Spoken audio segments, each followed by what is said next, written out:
সরকার গড়বে। কাজের কাজ কতটা হলো গত 5 বছরে? কাজ তো মোটামুটি ভালোই হয়েছে, কাজ তো খারাপ হয়নি। কাজ এখানে যেমন ইউনিভার্সিটি হয়েছে, আপনার রাস্তাঘাট অনেক ভালো হয়েছে, লাইট পরিষ্কার, মানে অনেক লাইট হয়েছে। দীর্ঘকাল বাঁকুড়ার যে মূল সমস্যা জলের সমস্যা, গরমে তো সমস্যাটার জন্য অনেক আন্তরিকভাবে এটা প্রয়াস করা হয়েছে। এটা আমরা খুবই আনন্দিত, আমরা খুবই গর্বিত। সাংসদের কাজে আপনারা সন্তুষ্ট? সাংসদের কাজে মুনমুন সেন ছিলেন যে সাংসদ। হ্যাঁ, রাস্তাঘাট তো অনেক ভালো, জলের ব্যবস্থাটাও ভালো হয়েছে অনেক। তবে সাংসদ এলাকায় খুব একটা দেখা যায়নি, তবে কাজ মোটামুটি হয়েছে। এটা তো বামেদের শক্ত ভিটে, 7 বারের সাংসদ ছিলেন বাসুদেব আচুরিয়া, এখন অমিয় পাত্র, তারও একটা দারুণ জনপ্রিয়তা রয়েছে। তো লড়াইটা হাড্ডাহাড্ডি হবে না? লড়াইটা হাড্ডাহাড্ডি হবে। এবার সুভাষ সরকার বিজেপিতে দাঁড়িয়েছে, একটা হাড্ডাহাড্ডি লড়াই আশা করছি আমরা। বিজেপি কি বাড়ছে এলাকায়? হ্যাঁ, সে তো বাড়ছে, আগের তুলনায় অনেক বেশি।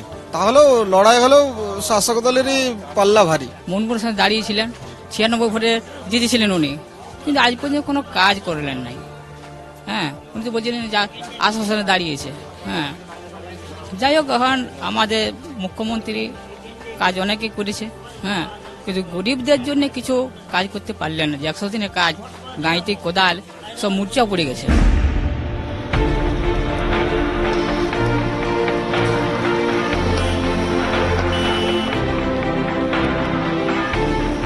তৃণমূল শাসনে দুটো মূল সমস্যা থেকে এখন মুক্ত বাঁকুড়া, 1 জল আর 2 মাওবাদী। জঙ্গলমহলের যোগাযোগ ব্যবস্থা, আর্থসামাজিক উন্নতিও চোখে পড়ছে। তবে পঞ্চায়েত ভোট থেকেই যথেষ্ট শক্তি বা ভোট ব্যাংক বাড়িয়েছে বিজেপি, আর জঙ্গলমহলের নেতা হিসেবে পরিচিত সিপিএম প্রার্থী মাটি আঁকড়েই পড়ে আছেন। তাই এবার কিন্তু বাঁকুড়া যথেষ্টই হাড্ডাহাড্ডি।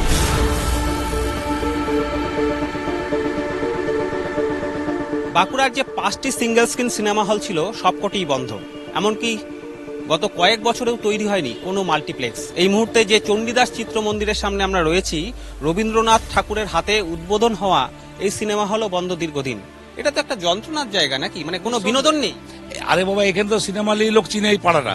এখানে রাস্তায় লোকজন নাই, দোকানদাররা মার খাচ্ছে। তারপরে এখানে বিনোদনের কোনো জায়গায় নেই, কোনো প্লেস নাই, কোনো থিয়েটার হল নাই। এই যদি হলও বন্ধ হয়ে যায় তাহলে তো এখানে দোকানদাররাও মারা যাচ্ছে, পাবলিকের অসুবিধা হচ্ছে। চতুর্দিকে তো এত উন্নয়নের আলো, বাঁকুড়াতেও কাজের কাজ হয়েছে, জলের সমস্যা মিটেছে, মাওবাদী সমস্যা মুক্ত বলছেন সাধারণ মানুষ। তো এটা কতটা কষ্টে? আশা করি এটা সুব্রত বাবু জিতলে যদি এটা নিয়ে একটু চিন্তা ভাবনা করে তো আমাদেরও খুব আনন্দ হবে, আর আশা করি সুব্রত বাবু এটাতে জিতবে। কাজের কাজ কতটা হলো, কতটা পেলেন আপনি? আর জলের সমস্যা মিটে গেছে, ইলেকট্রিক লোডশেডিং নাই। তারপরে আপনার স্বাস্থ্যসাথী কার্ড ঘরে ঘরে সকলের, তারপরে আপনার কন্যাশ্রী রূপশ্রী সম্পূর্ণভাবে সবাই উপকৃত। এই যে এই প্রাইমারি স্কুলে মিড ডে মিল যে চালু হয়েছে, মিড ডে মিল, ওটা সেই সিপিএম আমলে ছিল, থাকে না, দিদি আমলেই চালু হয়েছে। এই কন্যাশ্রী, এই যে সাইকেল প্রকল্প, তৃণমূল অনেক কিছু দিচ্ছে।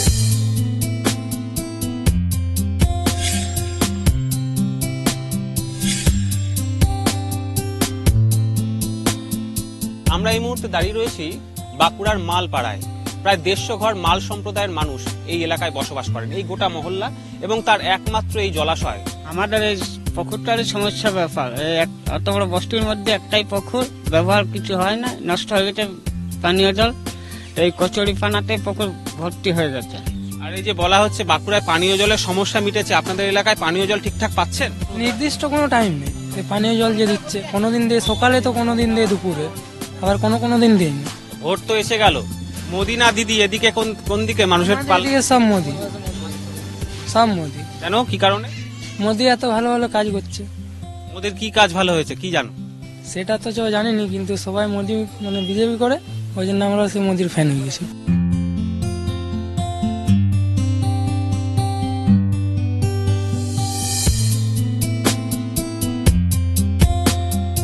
বাঁকুড়ায় কাজের কাজ হলো, সুযোগ সুবিধা সমস্ত কিছু পাওয়া যাচ্ছে, গত 5 বছরে কাজ হয়েছে।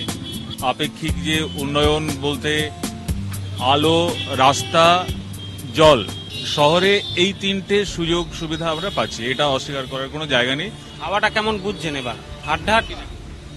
হাড্ডাহাড্ডি, হ্যাঁ, প্রতিদ্বন্দ্বিতা তো অবশ্যই, কারণ বিজেপির দিকে হাওয়া, একটা প্রচ্ছন্ন হাওয়া তো আছেই। বামেদের শক্ত যে জমি ছিল, সেই জমি কি পুনরুদ্ধার করা সম্ভব আদৌ বামেদের পক্ষে? সেই এখন মজবুত সংগঠনের জোর আছে এই এলাকায় এখনো? সংগঠনের জোর যে খুব আছে তা বলবো না, তবে পরিচিত মুখ হিসেবে তিনি একটা অবশ্যই দাবি রাখেন, অবশ্যই অমিবাবু অবশ্যই একটা দাবি রাখেন। কিন্তু জঙ্গলমহল তো হাসছে, জল তো পাচ্ছে বাঁকুড়ার মানুষ। জঙ্গলমহলের মানুষ আসছে, দিদি বলছে গোটা ভারতবর্ষ নাকি হচ্ছে বিরাট শক্তি হয়ে গেছে, মোদি বলছে। আমাদের শক্তি কতটা বাড়লো, আমার ঘরের পরিবার কতটা দুর্বল হয়ে গেল অর্থনৈতিক দিক থেকে, সেটা আমরা বুঝতে পারছি। বাঁকুড়া কি বলছে, কি হবে? বাঁকুড়া তৃণমূল জিতবে না, এবং এখানে অবশ্যই করে গরিব মানুষ, খেটে খাওয়া মানুষের যা আন্দোলন বা যা শারীরিক ভাষা, তাতে মনে হচ্ছে এখানে বামফ্রন্ট জিতবে। কি কি ফ্যাক্টর, কি কি মনে রাখবে মানুষ ভোট দিতে যাওয়ার আগে? দেখুন, মানুষ শুধু নিজের জায়গাটুকু চেয়ে এখন, ও নিজের রাস্তাঘাট কেমন আছে, আলো পাচ্ছে কিনা, জল পাচ্ছে কিনা, পরিষেবাগুলো যদি ঠিকঠাক পায় মানুষ তাতেই খুশি। পাকিস্তানকে প্রত্যাঘাত বা মিশন শক্তি, ভারত যে শক্তিধর দেশ হলো, মোদির যে ম্যাজিক, মোদির যে হাওয়া, সেগুলো ভোটে এফেক্ট করবে অন্তত বাঁকুড়া লোকসভায়? আমার মনে হয় না, তা অবশ্যই তা মনে হয় না। আর পাকিস্তান, এইটা পাকিস্তানের সঙ্গে ভারতের যুদ্ধ, এই যে এটা একটা আমার মনে হয় গিমিক। নইলে এই যে লস্করি তৈবা বা পাকিস্তান আইএসআই, এরাও কি হচ্ছে কি যে চায় যে বিজেপির হাতে এই সময় একটা ভালো অস্ত্র তুলে দিই, যে এই সময় একটা আক্রমণটা করে দিই, এই সময় একটা আক্রমণ করলে এরকম একটা হিন্দুত্ববাদী সরকার, তাদের হচ্ছে কি যে ভোট করতে সুবিধা হবে।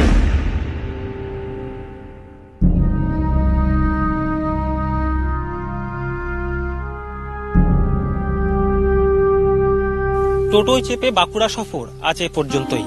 কাল ফের দেখা হবে অন্য কোনো লোকসভা কেন্দ্রে। জি24 ঘন্টার জন্য ক্যামেরায় দেবাশিস চন্দ্রের সঙ্গে হীরক মুখার্জি ও কমলাক্ষ ভট্টাচার্য, বাঁকুড়া।